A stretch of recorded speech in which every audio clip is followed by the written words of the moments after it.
Good morning, good afternoon, good evening to all of you joining us today from all over the world. My name is Olga Maria Beck. I'm a graduate of the School of Foreign Service class of 81 and currently serve on both the Board of Advisors of the SFS and the Board of Regents.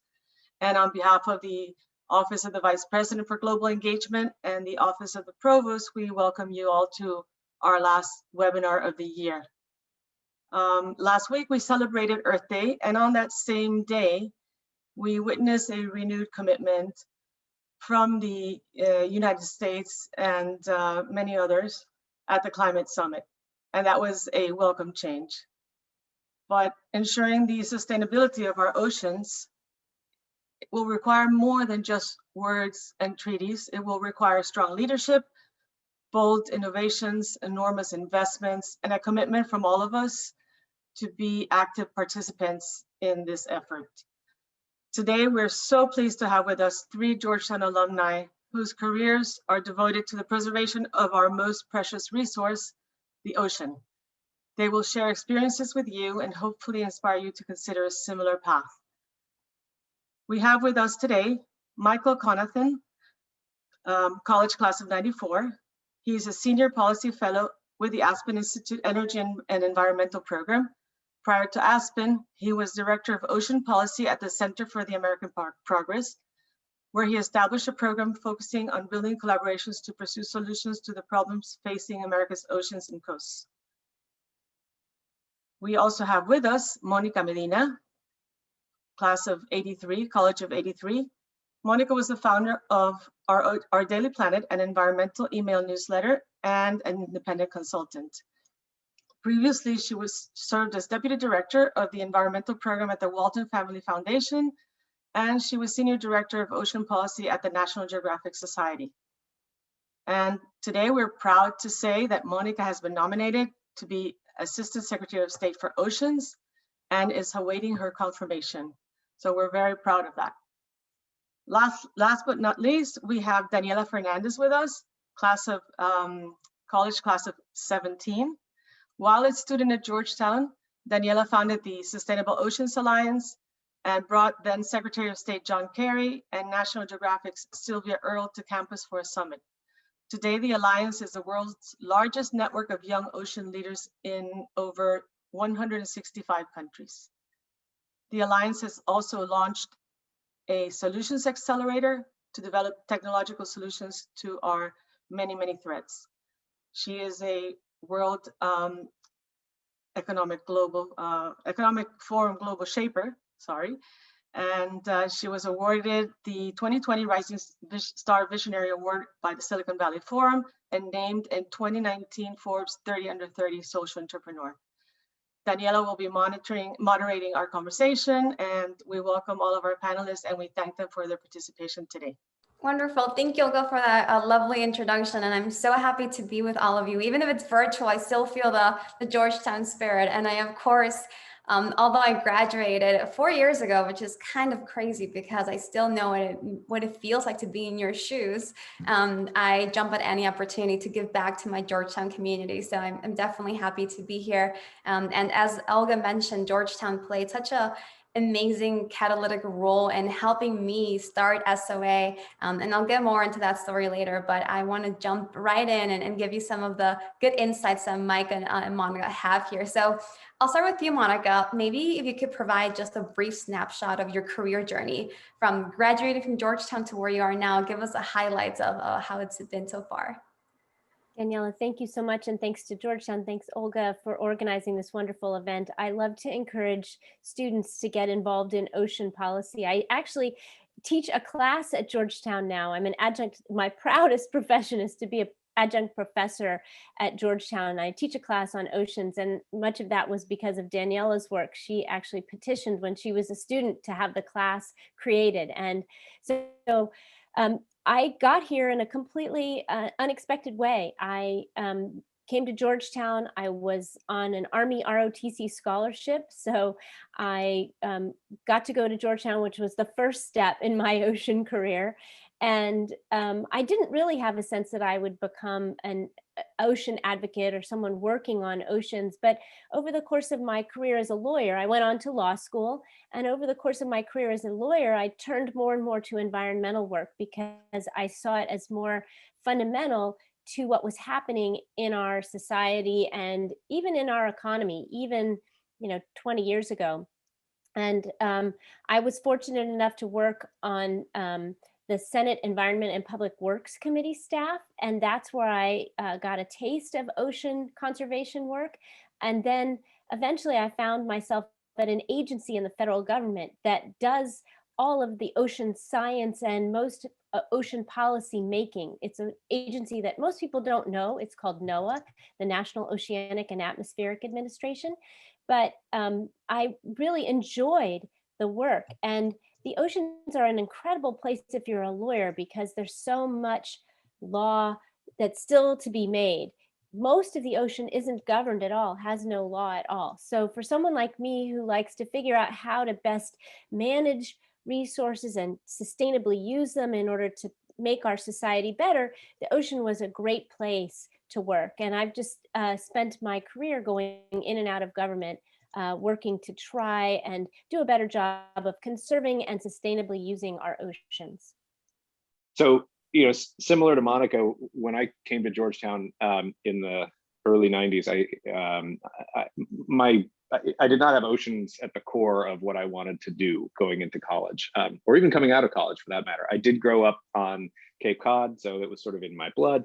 And I, as a student at Georgetown, I actually spent a semester away, not abroad, but away at the program that Williams College runs at Mystic Seaport in Connecticut, the Williams Mystic Maritime Studies program.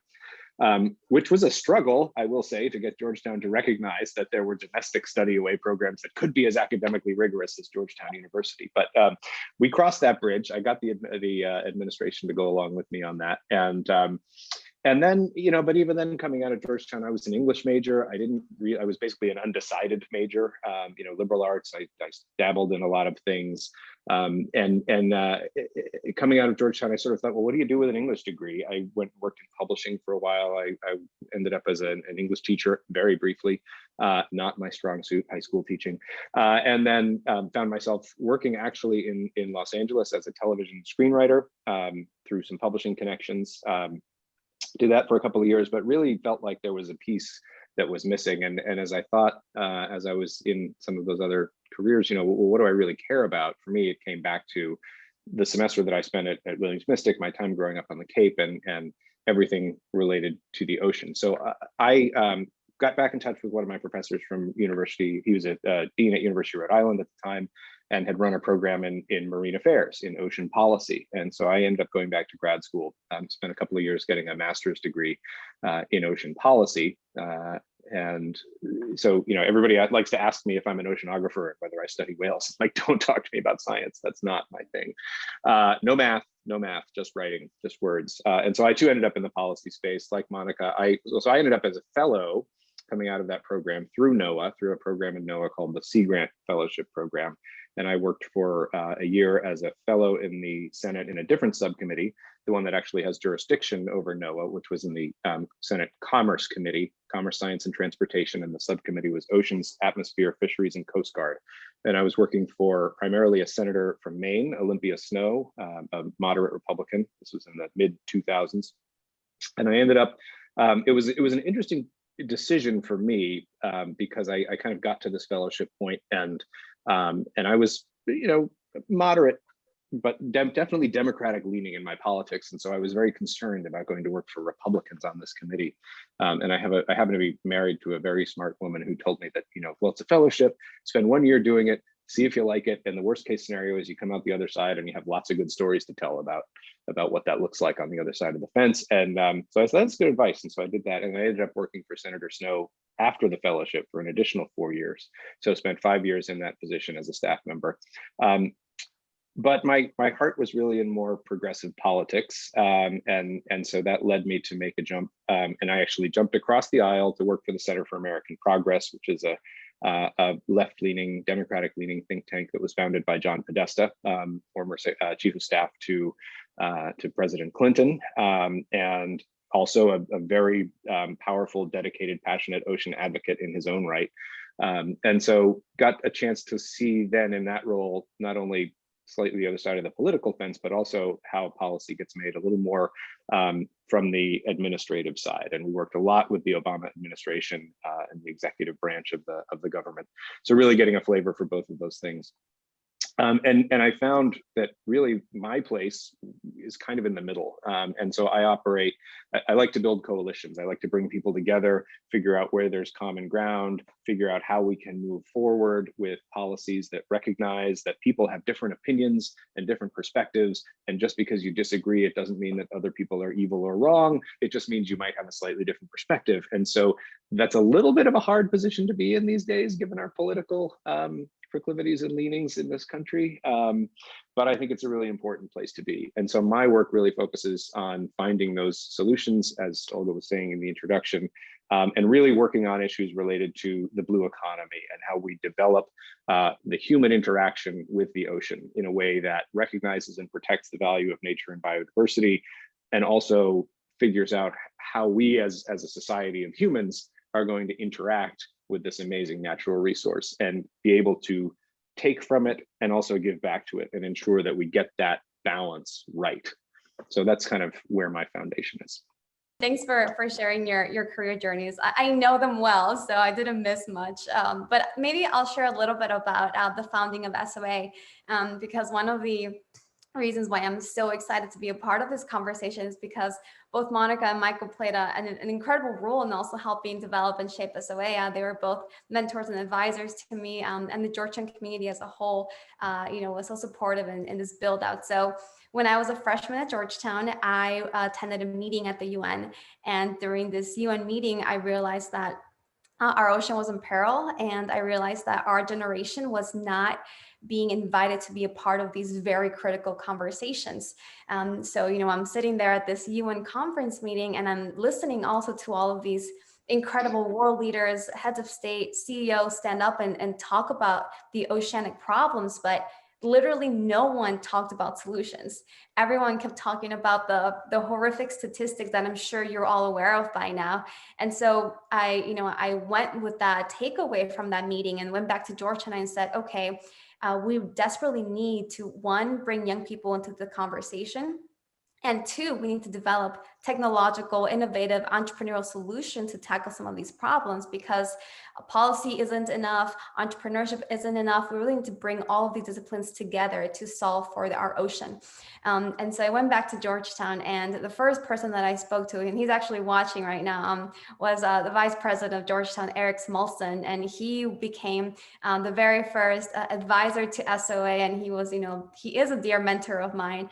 And then he connected me to Ron Klain, who is Monica's husband, and then I met Monica. So I share that story because it is truly through the power of alumni connections, the power of talking to Georgetown staff and Georgetown professors that I had the opportunity to build out SOA to what it is now. And so my 4 years at Georgetown, I spent really, talking, learning, asking questions about what is the state of the ocean? How can I contribute to the conversation? And how can I add more value to young people into this space? So that was a little bit of my Georgetown starting journey. And of course, I graduated, moved to San Francisco to launch the accelerator program, but I can talk a little bit more about that later on in the panel. So just wanted to highlight those really important moments in my own journey and reaching out to Georgetown staff and community that enabled me to get to where I am today. So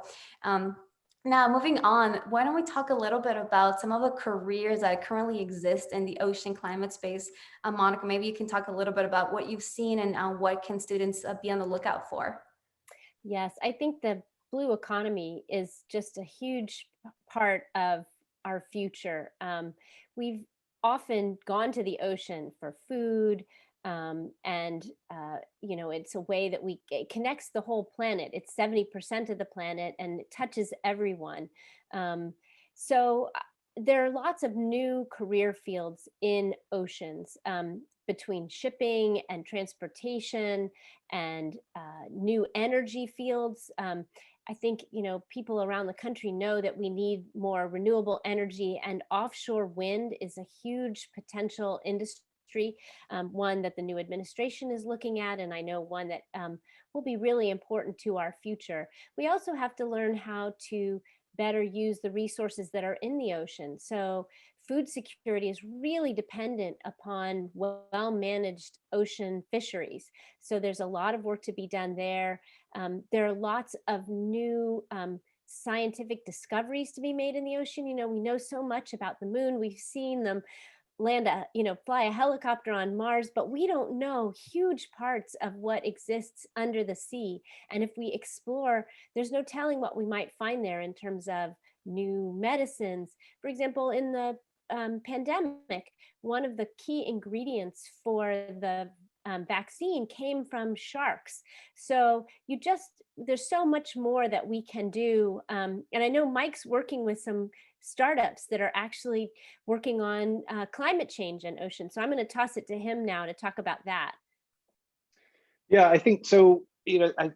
One of the things that I ran into in coming out of Georgetown and even coming out of grad school is that I tended to kind of think on a track of where the job opportunities existed. As I mentioned, I came out as an English major and I was like, well, I better go work in publishing. That's what you do with an English degree. I came out of grad school, Marine Affairs degree, and I was like, well, I better go work in the Senate because that's what you do with a policy degree. And I think, that's been, certainly in the second half of my career, it served me very well. And I happen to love working in the policy space. But I think one piece of advice that I give is to really think a little more creatively and to look more broadly. We're at a point now where, particularly in the US with our new administration, I know other parts of the world are far ahead of us in this, and there are certainly parts of the world that are far behind us in this. But here in domestically, we're really looking at a time where climate change is entering the conversation in a way that it has not before. And I think a lot of that is actually being driven by interest and engagement from the private sector, which is acknowledging that we are not going to continue to exist. Our economy is not going to continue to exist the way it has existed if we don't address this massive overarching problem.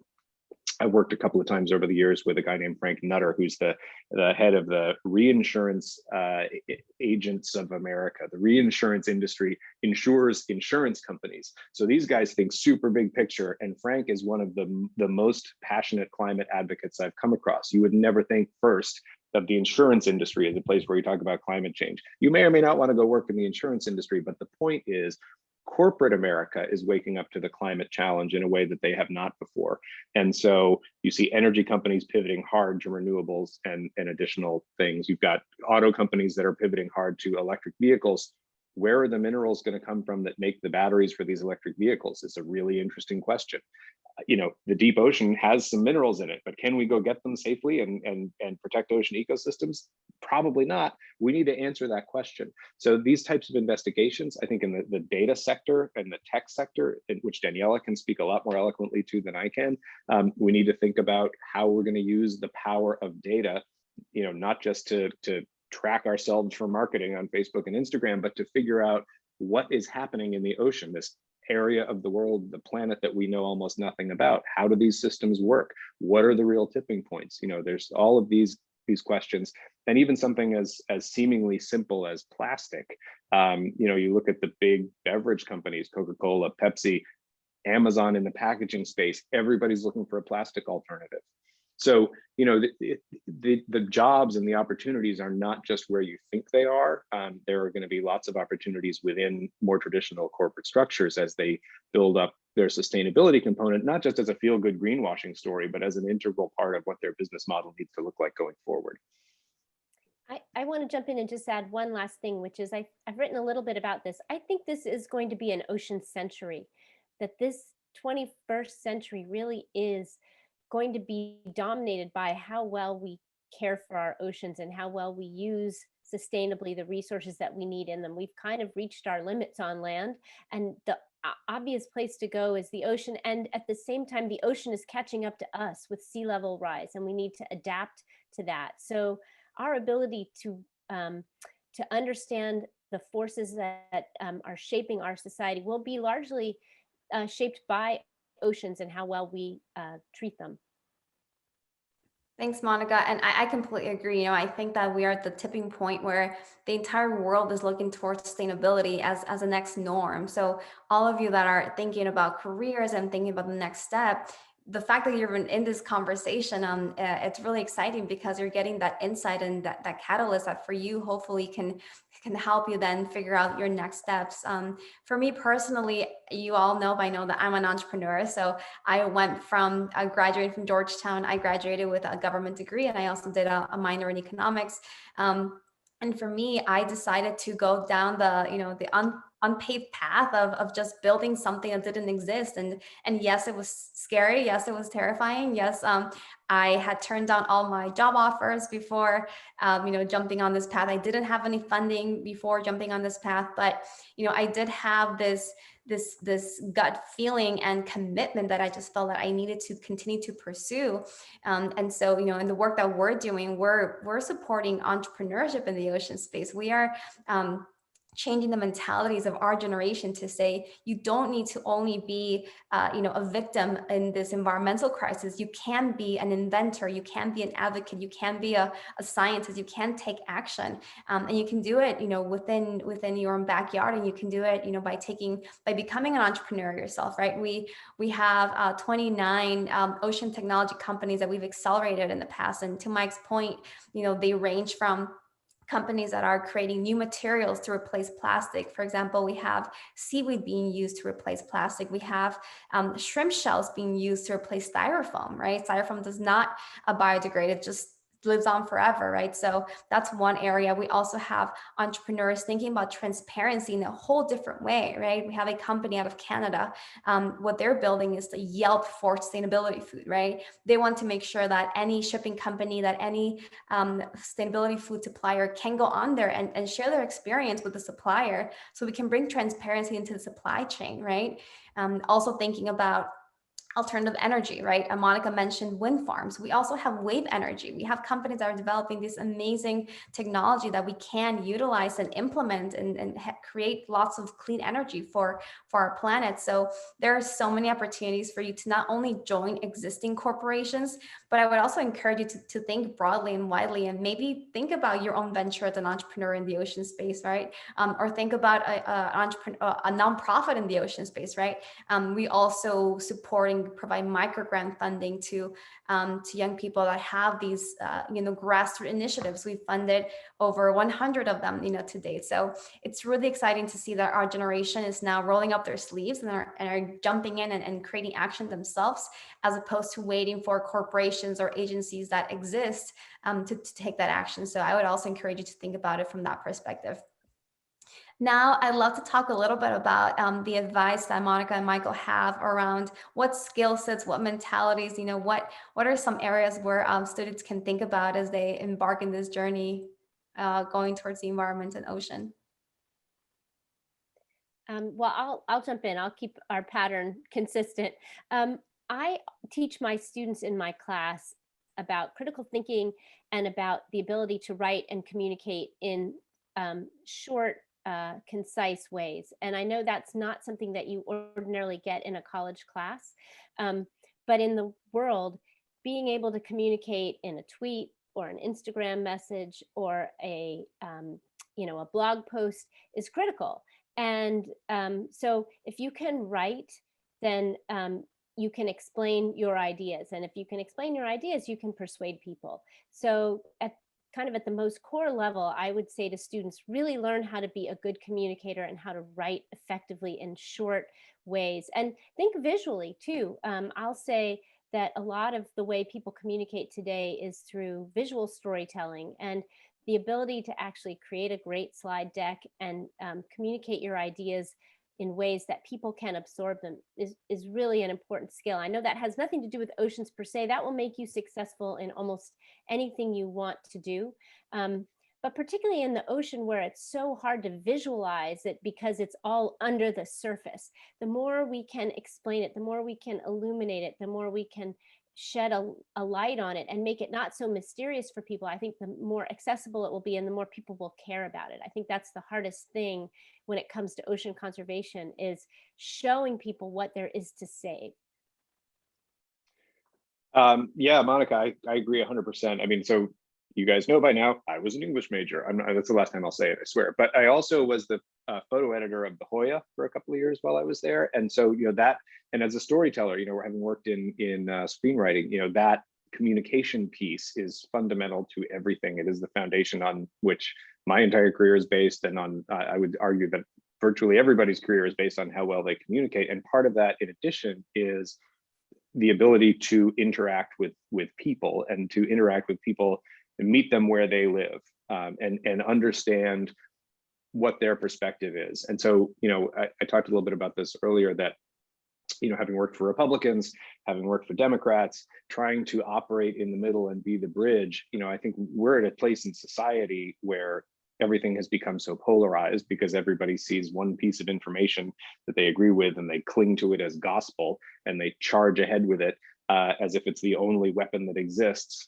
instead of really taking the time to think about, what's the other side of this story? What am I missing? What are the pieces that aren't there? And you only get that by asking questions and by putting yourself in a position where you're open to listening to what other people are bringing to the table. And so, it seems, a little bit trite and naive and Pollyanna in this era to say, we have to build coalitions and have a big tent and listen to the people we disagree with. But I fundamentally believe that that's the only way we're going to get anywhere, because what's happening now is simply not sustainable. I mean, it politically, what we're doing right now is not sustainable. We are not going to continue to exist as a country if we continue to polarize ourselves. So figuring out how to bring people back into partnership, I think, is a really fundamental skill that you have to develop and you have to work at. And then, on a more sort of micro scale, talking about the ocean in particular, I mean, I think to me, it's important to think about where the connections between the ocean and the world are that you wouldn't ordinarily think of. Like, sure, seafood, but what about, I don't know, the rest of the food supply system? What does that have to do with the ocean? Well, agriculture has a lot to do with the ocean, both in terms of inputs and outputs, and these systems all have to work together. So thinking about, how do you find innovative ways to recognize and pursue those kinds of connections? I work for the Aspen Institute based in Colorado. I have to go to the top of the Rocky Mountains and talk about the ocean. Okay, that's about as far from the ocean as you can get anywhere on the planet. But you look at the top of the mountain and it's covered with snow, and where did the snow come from? And what does that snow have in it? Microplastics that came out of the ocean and got precipitated up into the water cycle. So these connections exist everywhere, and figuring out how to see those and explain them and sort of filter them down through the system is really important. Thanks, Michael. I absolutely agree with that. And, what I'll add is being able to innovate and being able to imagine. Einstein once said, imagination is the highest form of research. And I completely agree with that, because when I'm looking at the work that we're doing at SOA and I'm looking at my team, I'm looking for those out of the box ideas. I'm looking for them to tell me what is something new and something that hasn't been done that we can put forth into the world. And so, thinking about picking at different industries and doing a deep dive into different industries outside of your area of study is so critical. We've learned a lot from the medical field. We've learned a lot from, the arts. We've learned a lot from music and how information is being shared and how we can then create these networks within our own community. So I would definitely encourage you to think a little bit about not being pigeonholed and siloed in your area, but really broaden your horizons and look into different areas, go to different talks of, different industries that you've never heard of before, because that will enable you to then bring those, those insights into the field that you're going into. So that's something that really, really matters in my field right now, and innovation and, being fearless and thinking big and not being afraid of dreaming big, because anything can happen. And I think that, entrepreneurs and inventors are definitely an example of that. I got a question in the Q&A that I love for Monica and Michael to address, and it's around grad school. Do you know of any grad school programs that you would recommend around ocean sustainability, or an experience that you've had in grad school? So I specifically went, as I mentioned, to a graduate program that was focused on ocean policy, on marine affairs at the University of Rhode Island. There are a few of those programs around the country. I mean, I think when people think ocean in grad school, they immediately think oceanography, they immediately think science and Scripps and Rosenfield in Miami and these other places. There are great programs across the board, and increasingly people are starting to work ocean issues more into environmental programs in general in the graduate school world. So the Yale School of Forestry and the Environment, which I think renamed itself recently to be a little more comprehensive than just forestry, has a significant sustainability component. Duke University has the Nicholas School for the Environment, which has a tremendous ocean presence and policy program. I think there are plenty of places around the country where the ocean is a lot more integrated beyond just the science component. And I think the marine biology piece is obviously one that sort of pops up most when you start to do the searches. But as you dig a little deeper, I know that Monica can talk probably a little bit about law schools that have significant environmental programs and maybe a bent towards the ocean. But I think it's when you're looking at grad schools, you want to think about, at least for me, it was really helpful to have space in between undergraduate and my grad school program, because it gave me a chance to figure out what I wanted and to explore a little bit and see what the world was like and get some real world experience under my belt. I know for other people, if you really know what you want to do, like there's no reason to wait, like jump right into that next program and see where it leads you. So there's lots of different paths you can take. If there's specific questions, I'm always happy to talk more. I hope you'll share my contact information afterwards for that. But Monica, you may have other thoughts too. So I'll just say Hoya Saxa. I always put in a plug for Georgetown because the work that you can do at Georgetown outside of school is so unique because you're at the seat of government, so at the federal government. So I think there's great opportunities if you wanted to continue your study. I have a couple of graduate students in my class now, and they're working in government agencies on the very issues that we talk about in class, which is sort of fun. And I'll put in a plug for my other alma mater, Columbia, which just started a climate change school, which will have as just a part of it the study of oceans because it's such a part of the climate system.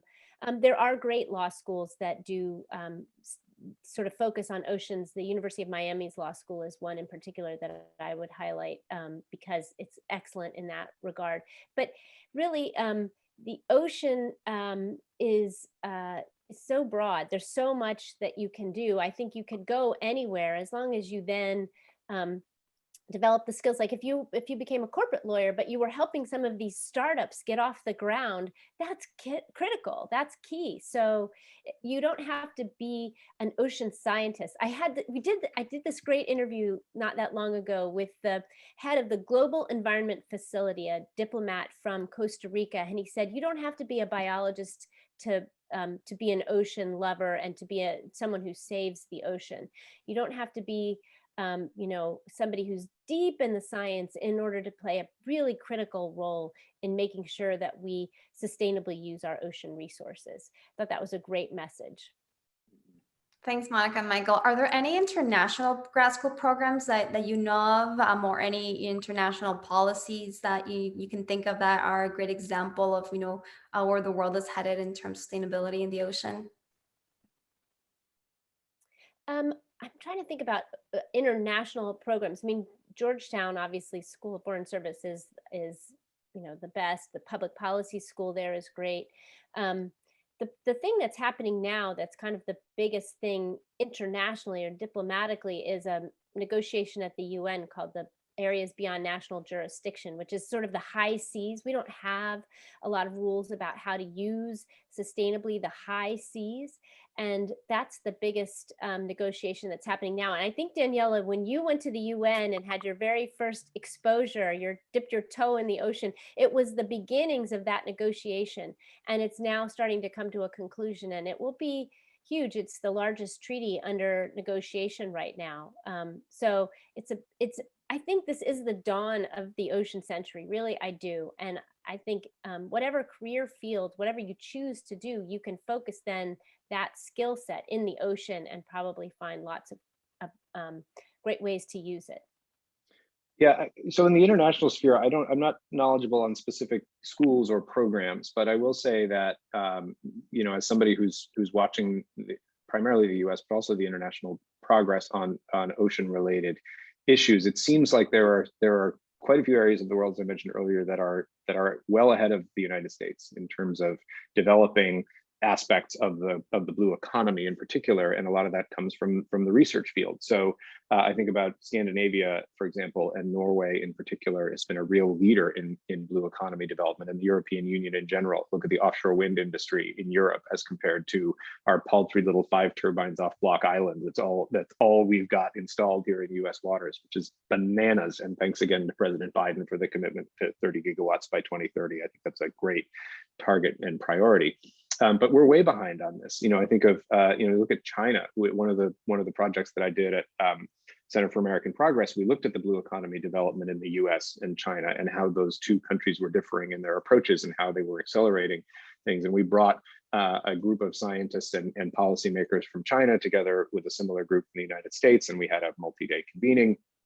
And the outcomes from that, just big picture, what impressed me was just the degree to which the leaders from China were so much better steeped in what the blue economy was and what their plan was for moving forward.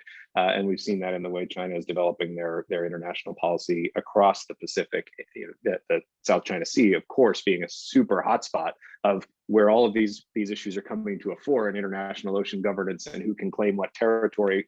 We could talk about that for a whole hour, but also what they're doing in terms of expanding their reach into the Indian Ocean and across into Africa and pushing their fishing fleets out towards other countries and building out port facilities in other countries in order to facilitate development. There's all kinds of issues affiliated with that. So it's a topic that is ripe across the world. Small island developing states in the Pacific, which they call themselves big ocean states instead of small island states because the territory they have is 99% ocean. What are they doing in the ocean policy field in places like Fiji and even Indonesia, obviously a larger ocean state there, but lots of opportunity across the world for sure. Thanks, Mike. The other countries that I will also advise to look into is Portugal. Portugal is developing a whole system of blue schools. They're starting from elementary school up. I don't know if they have any specific grad programs that have been established yet, but definitely they are investing a lot of capital into educating youth in the ocean space.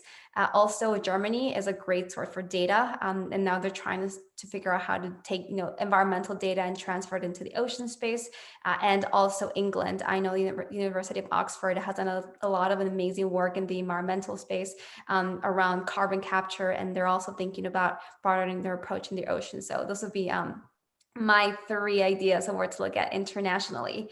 So we have another question, and feel free to start putting questions in the Q&A as we now enter the Q&A part of this discussion. We have a question from Adrian around what are some of the new organizations that you have seen in the ocean sustainability space that you're excited about that are making progress?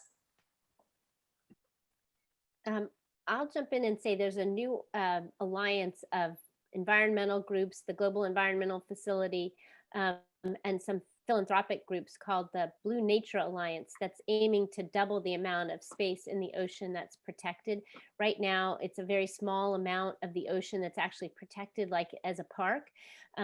It's much smaller percentage than on land. And this group is intending to double that amount in the next 10 years. So I'll have my eye on them. I'll give one example, again, at a much smaller scale. So I've been working, in addition to my work with the Aspen Institute, I've been supporting a company, small startup here in Portland, Maine, where I live, that is focused on sort of a 3-pronged approach to issues in the ocean. And they're a for-profit company. They're developing aquaculture, sort of traditional aquaculture in oysters and seaweed.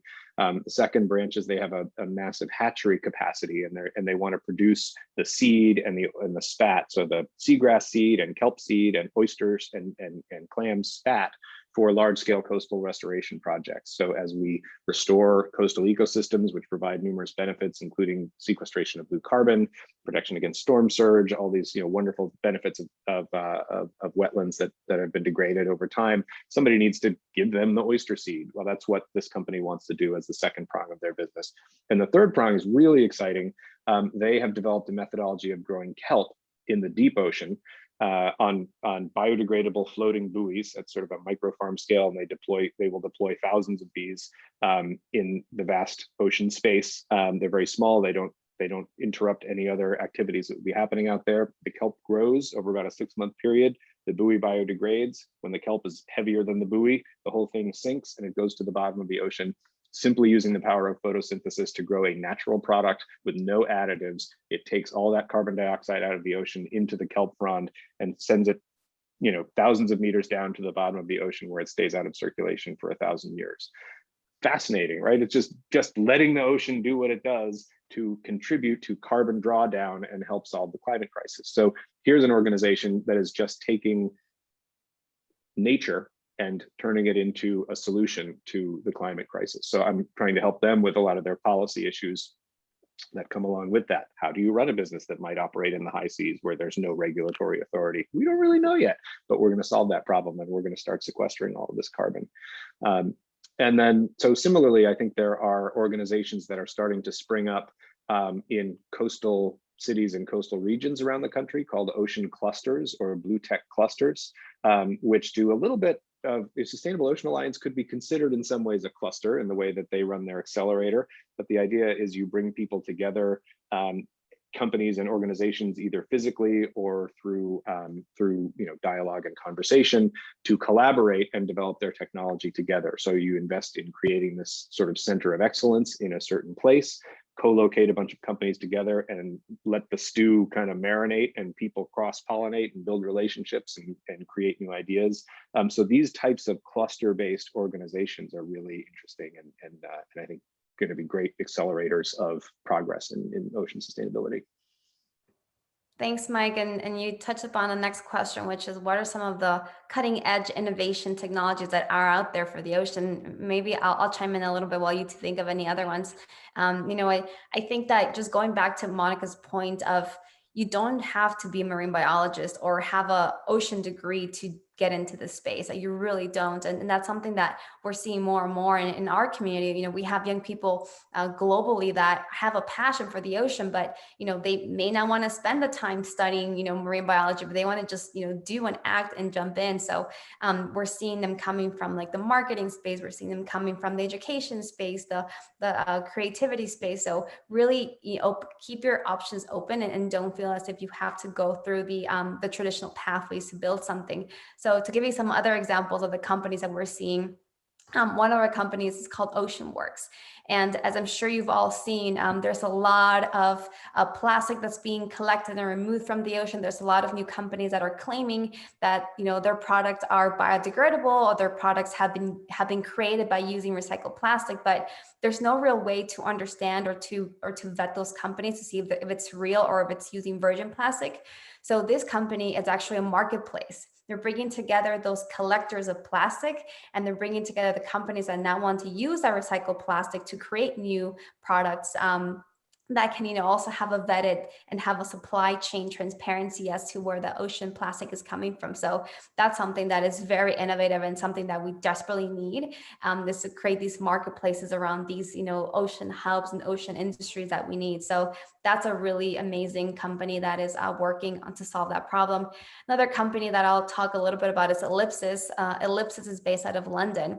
And when they figured out is they built an algorithm and attached it to a drone so that this algorithm can fly over through drones and detect plastic in the ocean and rivers. So they can actually see through heat mapping where there are tons of plastic, and they're trying to get to the point where they can say, okay, there are logos on these plastics, so they can accumulate and say which companies are contributing to the most pollution in what areas of the world, which is fascinating, right? So thinking about the aerial component, another company that is actually based out of India, they are trying to figure out how to have, they're called repurpose.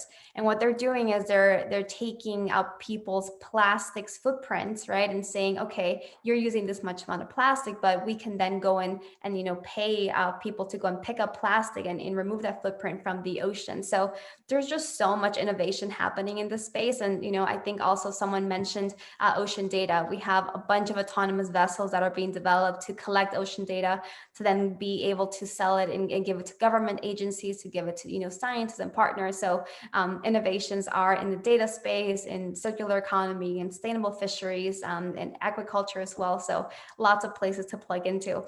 Mike, Monica, any other ones that you've heard of that you want to bring up?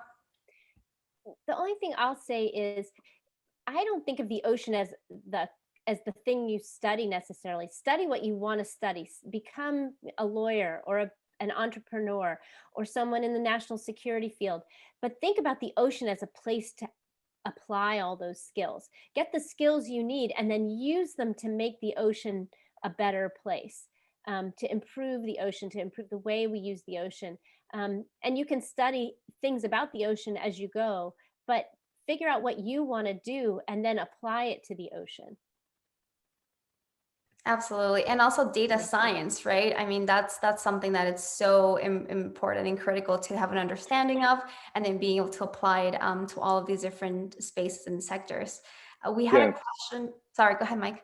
Oh no, I was just gonna bring up one other organization in that sort of data use field and monitoring field, which I think is fascinating. I mean, our ability to monitor the ocean is so much better than it has ever been. I think there was I saw a statistic a little bit ago that said we've collected more data about the ocean in the last, like, I don't know, I'm going to get the dates wrong, but basically in the last decade than in all of the rest of recorded human history. And it's probably in the last year. It's like the amount of information that we have and the ability to process it. And one example that I think is prime here is a company called, or an organization. It's a nonprofit called Global Fishing Watch, which uses satellite monitoring data to track vessels at sea in the high seas areas where, I mean, we're talking about 70% of the planet covered by ocean. You can't send Coast Guard vessels out to police everybody that's working out there, but they can monitor vessels by satellite.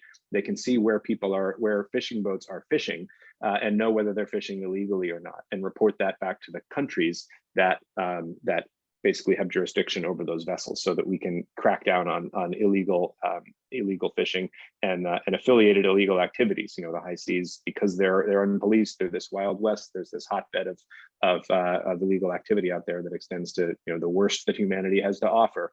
And so that's a way that we're using technology to track and detect and enforce crimes on the ocean.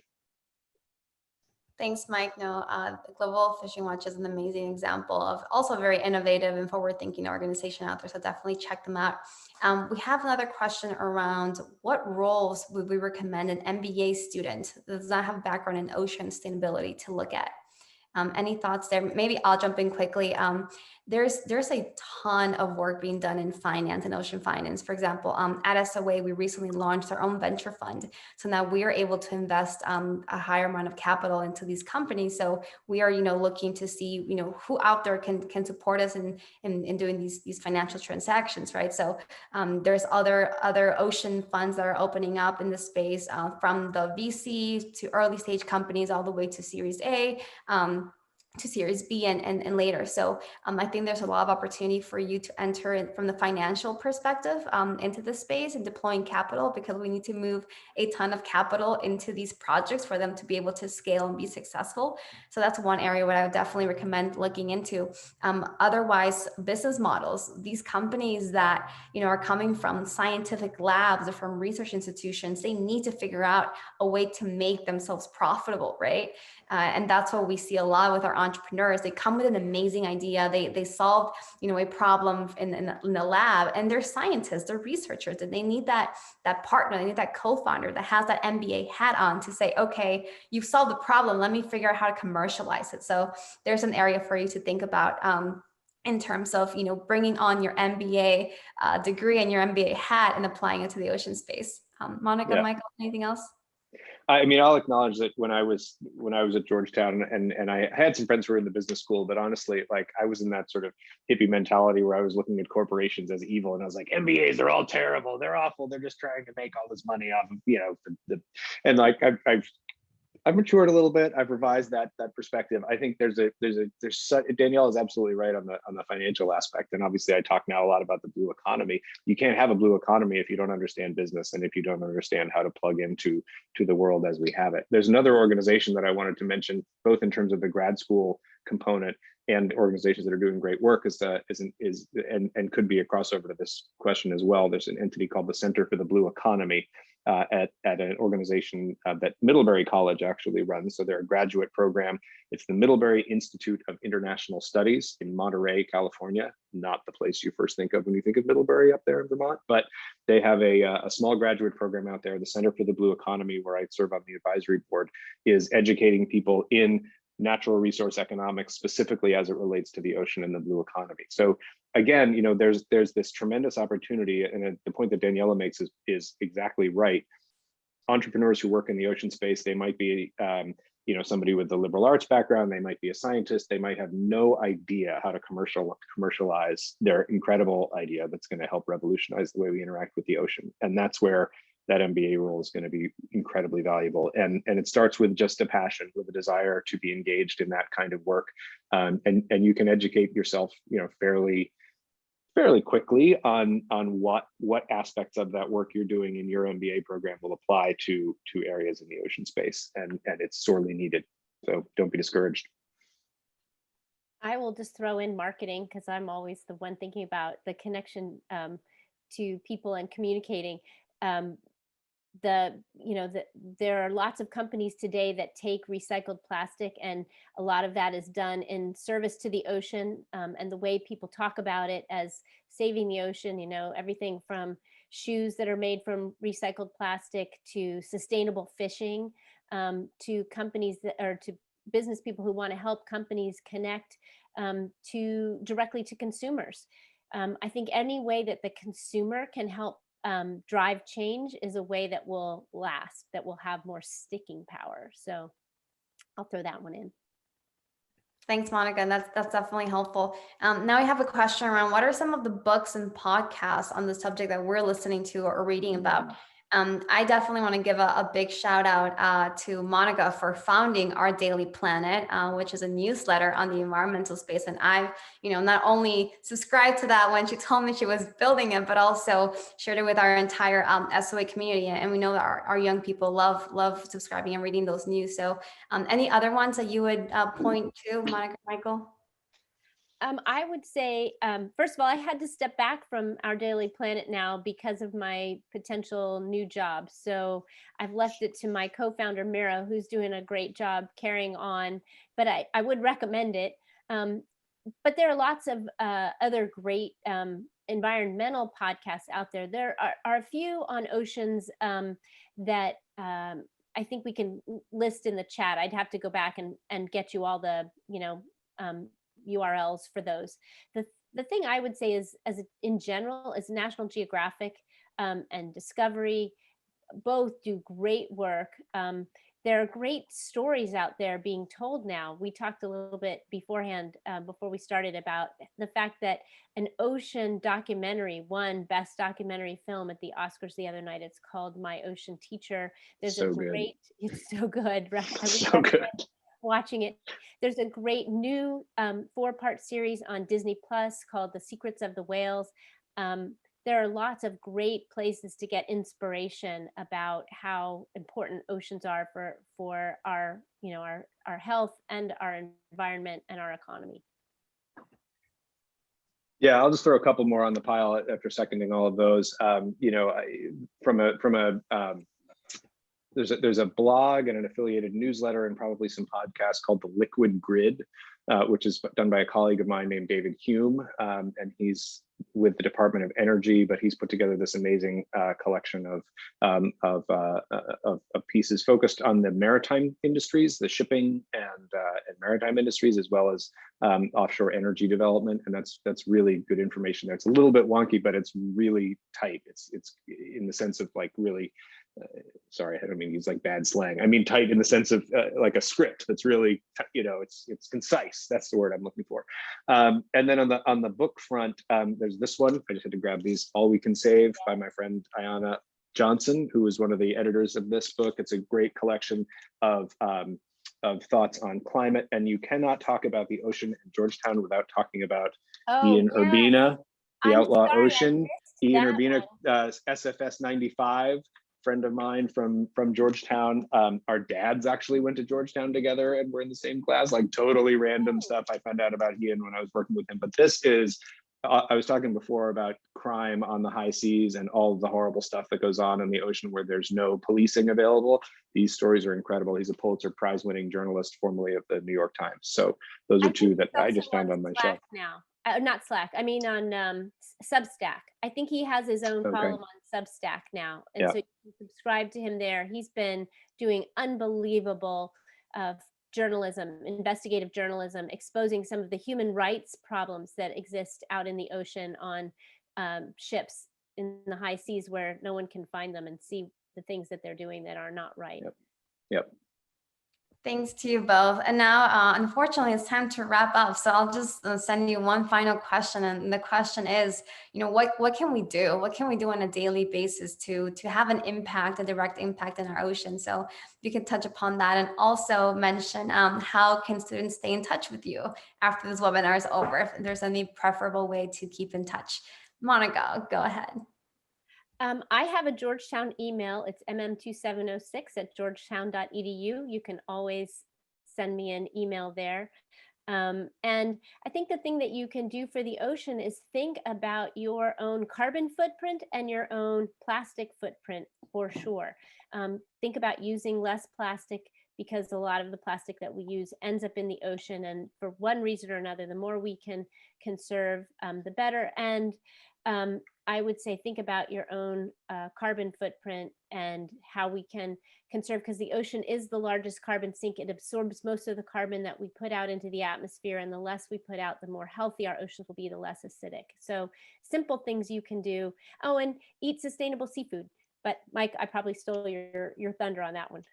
That's all right. No, I mean, I second all of those. I think, there's been some controversy about seafood of late. I think, I'm thinking particularly of the Netflix documentary Seaspiracy that some of you may have watched.